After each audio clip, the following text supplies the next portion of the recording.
बनवून घेतली आणि बाकी कलरिंग, पेंटिंग, चंद्रपूरहून मोरलीपर्यंत आणणे म्हणजे टोटल ती 21,000मध्ये एक कचरा गाडी गेलेली आहे. 21,000 असे 2 आम्ही बोलवलेले आहे. आणि एक मोरलीचा माणूस ठेवला समितीच्या मार्फतीनं. सुरुवातीला आम्ही 2 महिन्याला 3,000 रुपये पेमेंट केला. पण नंतर पूर्ण गावाचा कचरा जेव्हा हे एकटाच माणूस आणत आहे तर त्यांना त्रास होत आहे.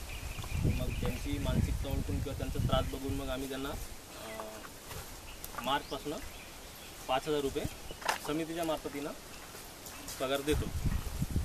तर याच्यामध्ये 2 कप्पे आहे, एक सुका आणि एक गिला.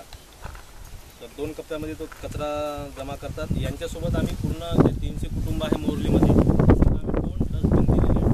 एक पिवळ्या कलरची एक लाल कलरची, ओला सुका. तर प्रत्येक लोक आज रेग्युलरली त्या पद्धतीनं कचरा जमा करतात आणि त्यांच्या थालीमध्ये टाकतात. आणि हे इथं पूर्ण गावातला कचरा जमा करून इथं मोरलीमध्ये म्हणजे या नर्सरीमध्ये आणतात. तसं आम्ही कंपोस्ट खताचा एक खड्डा बनवलेला आहे तिकडे, तो पॅक झालेला आहे. ते म्हणजे गावातून आलेल्या कचऱ्यावर आम्ही कंपोस्ट खताची प्रक्रिया सुरू आहे. हे विचारात